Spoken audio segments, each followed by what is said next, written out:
할렐루야. 오늘도 우리와 함께 하시는 하나님 앞에 감사와 영광을 돌리면서 우리에게 베푸신 은혜로 인하여 정말 한 걸음 더 주께 가까이 갈 수 있도록 함께 기도하시겠습니다. 하나님, 오늘도 우리에게 하나님을 찬양할 수 있는 환경과 믿음을 주심에 감사합니다. 우리를 만드시고 여기까지 인도하시고 앞으로도 이끌어 가시는 하나님의 뜻이 우리를 통하여 잘 드러날 수 있도록 우리 모두와 함께 하시고 인도하여 주시옵소서. 예수님의 이름으로 기도하였습니다. 아멘. 하늘에 계신 우리 아버지여, 이름이 거룩히 여김을 받으시오며 나라의 마옵시며 뜻이 하늘에서 이룬 것 같이 땅에서도 이루어지이다. 오늘날 우리에게 일용할 양식을 주옵시고 우리가 우리에게 죄 지은 자를 사하여 준 것 같이 우리 죄를 사하여 주옵시고 우리를 시험에 들게 하지 마옵시고 다만 악에서 구하옵소서. 나라와 권세와 영광이 아버지께 영원히 있사옵나이다. 아멘. 찬송가 445장 함께 찬양하겠습니다. 445장입니다.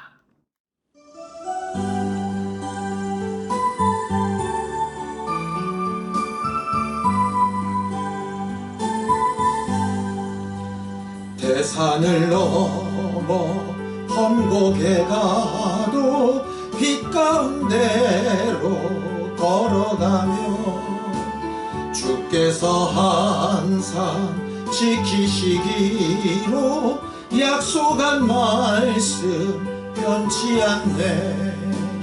하늘의 영광 하늘의 영광 나의 맘속에 차고도 넘쳐 할렐루야를 힘차게 불러 영원히 주를 찬양하리. 캄캄한 밤에 다닐지라도 주께서 나의 길 되시고 나에게 밝은 빛이 되시니 길 잃어버릴 염려 없네.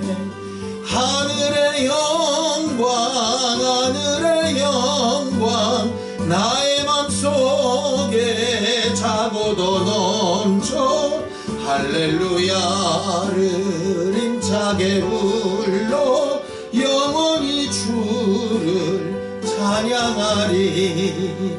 광명한 그 빛 마음에 받아 찬란한 천국 바라보고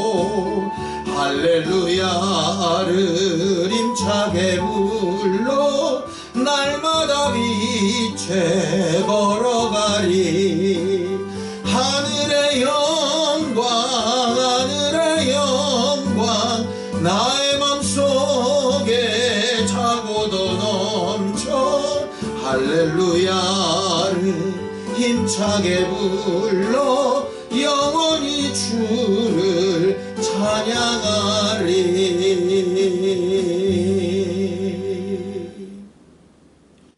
하나님, 우리가 살아가는 동안에 언제 어디서 무엇을 하든지 우리와 함께하고 계신 하나님으로 인하여 감사와 영광을 돌리게 하여 주시옵소서.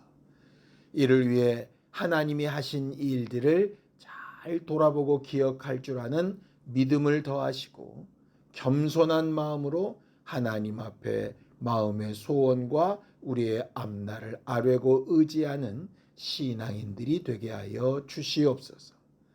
믿음으로 언금한 손길들 위에 복을 주시고 하나님이 우리를 만드시고 구원하시고 부르시는 목적에 합당한 삶을 다 살 수 있도록 인도하여 주시옵소서.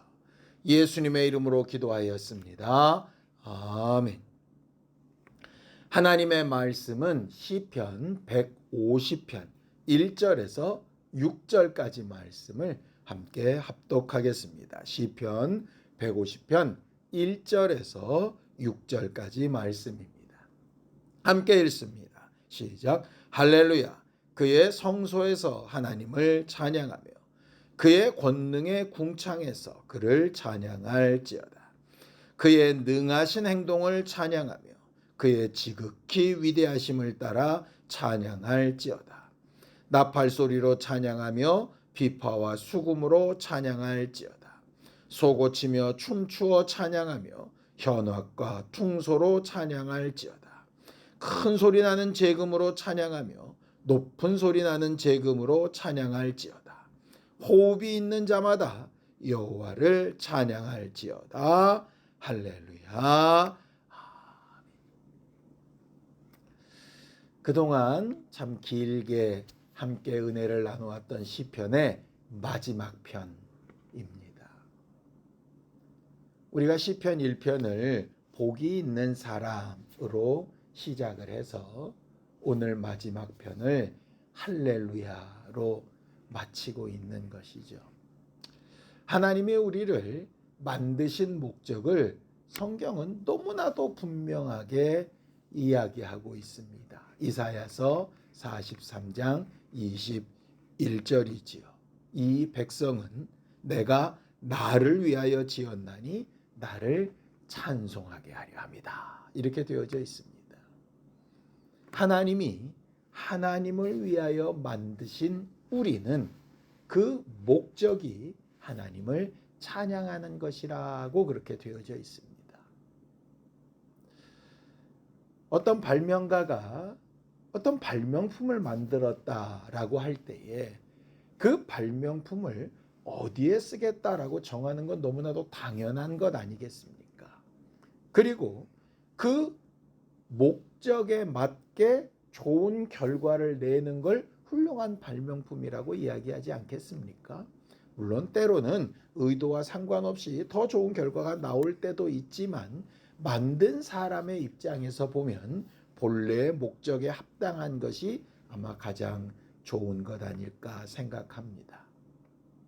만들기만 그렇게 만들어 놓으신 것이 아니라 아들을 보내시고 우리를 그 은혜로 구원하셨을 때의 목적도 똑같습니다. 에베소서 1장 13절에서 14절입니다. 그 안에서 너희도 진리의 말씀 곧 너희의 구원의 복음을 듣고 그 안에서 또한 믿어 약속의 성령으로 인치심을 받았으니 이는 우리 기업의 보증이 되사 그 얻으신 것을 속량하시고 그의 영광을 찬송하게 하려 하심이라고 이렇게 되어져 있죠. 우리가 진리의 말씀과 예수 그리스도의 공로를 통하여 구원받은 이유도 하나님을 찬송하게 하기 위해서입니다. 그리고 우리가 죽고 주님의 부르심을 받아 그 앞에 서게 되는 마지막 날 우리가 하고 있는 것도 찬양입니다. 요한계시록 19장 5절입니다. 보좌에서 음성이 나서 이르시되 하나님의 종들 곧 그를 경외하는 너희들아 작은 자나 큰 자나 다 우리 하나님께 찬송하라 하더라 라고 이렇게 되어져 있죠.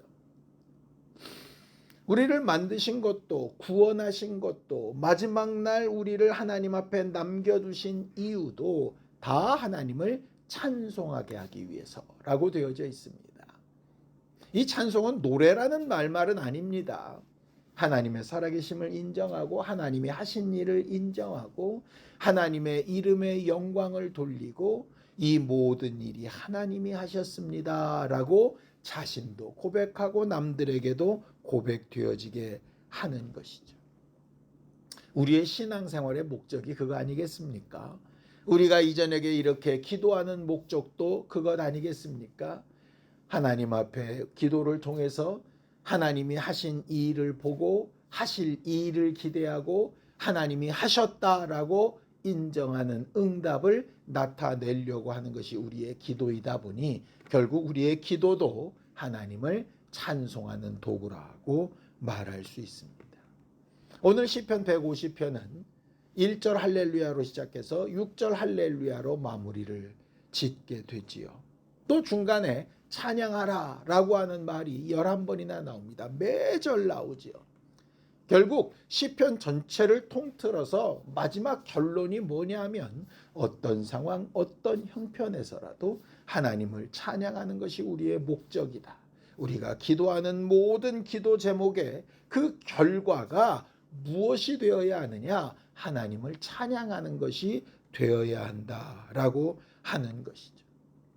우리가 예배를 하는 것도, 헌신을 하고 봉사를 하는 것도, 다른 영혼을 돌아보는 것도, 심지어 어떨 때 아무것도 안 하고 묵묵히 하나님이 하시는 일을 기다리는 것도 결국 하나님이 하실 일과 하신 일을 증거하고 나타내는 찬송하는 삶을 살기 위해서 그런 것입니다.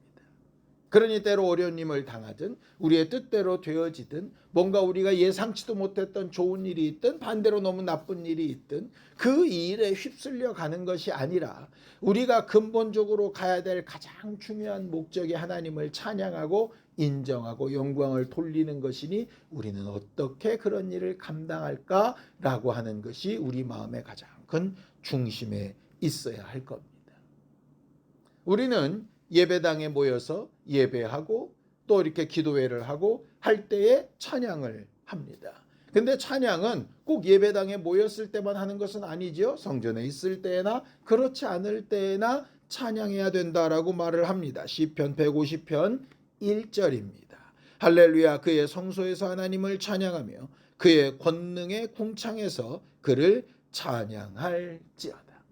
성전에 있든 하나님이 만드신 모든 피조물 가운데 있든 간에 하나님을 찬양하는 삶이 되어야 합니다. 꼭 교회에 모여 있을 때만 신앙인이 되는 것이 아니라 일반적으로 내가 살아가는 매 순간이 하나님을 찬양하는 순간이 되어야 합니다. 그러니 우리의 기도 제목이 뭐여야 되겠습니까? 내가 일생 살아가는 동안에 하나님의 사람으로, 하나님 앞에 영광을 돌리는 사람으로, 하나님께 은혜를 받아 찬송하는 도구가 되었다는 이 사실을 망각하지 아니하고 계속해서 우리의 입술의 말과 삶과 태도와 그 삶의 결과들을 가지고 하나님을 찬양하는 도구가 되게 해달라고 하는 것이 우리의 기도 제목이 되어야 할 겁니다. 또 우리가 할 수 있는 모든 방법을 동원해서 찬양하라고 오늘 말을 하고 있죠. 시편 150편 3절에서 5절입니다. 나팔소리로 찬양하며 비파와 수금으로 찬양할지어다. 소고치며 춤추어 찬양하며 현악과 퉁소로 찬양할지어다. 큰 소리 나는 재금으로 찬양하며 높은 소리 나는 재금으로 찬양할지어다. 이 말씀을 다르게 해석을 해보면 이렇게 됩니다. 어떤 상황이 해결되면 찬양하고, 어떤 일이 채워지면 찬양하고, 어떤 좋은 결과가 나타나면 찬양하는 것이 아니라 어떤 상황, 어떤 형편에서라도 찬양하는 겁니다. 요나가 물고기 뱃속에 들어가 있을 때에도 하나님을 찬양하며 하나님 앞에 기도했던 것처럼, 다니엘의 세 친구가 풀무불 안에 들어갔을 때, 다니엘이 사자굴 속에 들어갔을 때에도 하나님을 찬양하고 하나님의 역사를 드러내었던 것처럼, 바울과 실라가 감옥에 갇혀 있을 때에도 기도하고 찬양할 때 옥문이 열리고 옥터가 흔들려서 하나님이 하신 일이 드러났던 것처럼 말이죠. 좋은 일, 바라던 일이 있을 때만, 뭔가 만족스러운 일이 있을 때만 찬양하는 것이 아니라고 하는 말입니다. 물론 어렵고 힘들고 답답하고 괴로운데 찬양이 나오기가 쉽지 않을 겁니다. 그래서 기도하는 일이 필요합니다. 그 일이 해결되기 위해서도 기도해야 하지만 그런 일이 해결되기 이전에라도 찬양할 수 있는 마음과 믿음이 있을 수 있도록 기도하는 것은 매우 필요합니다. 기도가 뭡니까? 결국 내가 할 수 없는 이 일을 하나님의 손에 부탁하는 것 아니겠습니까? 나는 할 수 없습니다. 어려워요. 그런 걸 어떻게 합니까? 라고 말하는 순간이 사실은 기도해야 될 순간입니다. 그런데 우리는 대부분 기도할 만할 때 기도하고 그것보다 힘이 없을 때는 아무것도 못하는 상황이 되어질 때가 있지요. 그럴 때를 대비해서라도 내가 모든 힘이 빠져서 기도조차 할 수 없는 상황이 혹 이를지라도 그 가운데서도 나를 깨닫게 하시고 생각나게 하시고 이끄시는 하나님의 역사와 인도하심이 있을 수 있도록 힘 있을 때 미리 기도하는 것이 필요합니다. 그래서 오늘 시편 본문에서는 분명하게 딱 한마디로 얘기를 하죠. 호흡이 있다면 찬양하라. 살아있다면 찬양하라 하는 겁니다. 우리가 아무리 힘들고 어렵고 괴로워도 숨이 막 넘어가려고 하는 사람도 거칠게 호흡을 막 계속 하지 않습니까? 왜냐? 호흡이 끊어지는 순간 죽어버리기 때문 아닙니까? 우리가 왜 기도를 영혼의 호흡이라고 말을 하죠? 어떤 순간에도 살아있어야 되는 것이 기도이기 때문입니다. 각을 잡고 예배당에 앉아서 무릎을 꿇고 뭐 이렇게 하는 기도는 혹 아닐지라도 어떤 상황, 어떤 형편에서라도 우리의 기도와 찬양이 연결되어질 수 있기를 예수님의 이름으로 축원합니다. 때로는 낙심되고 힘들고 어려워서 모든 것을 다 포기하고 싶은 그런 순간일지라도 우리가 살아만 있다면 기도하고 찬양하는 존재가 되기를 예수님의 이름으로 축원합니다.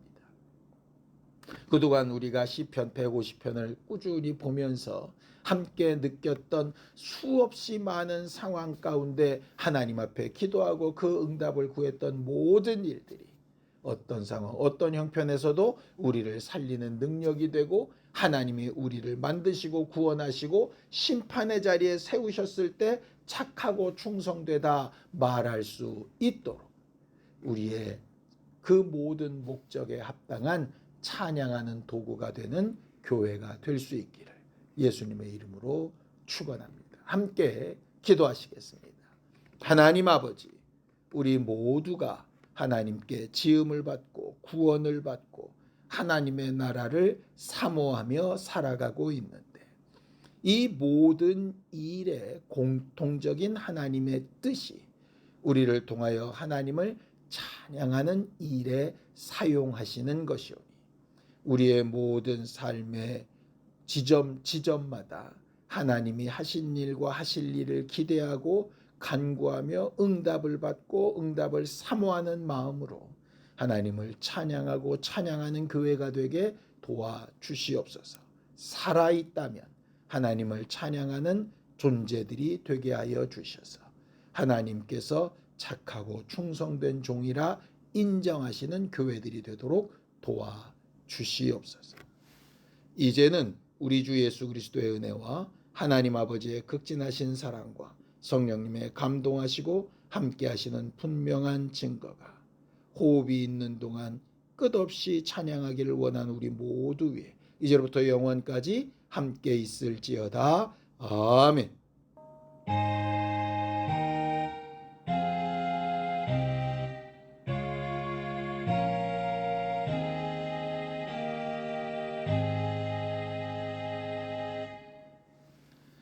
죽는 순간까지 하나님을 끝없이 찬양하는 우리 모두가 되도록 함께 기도하시겠습니다.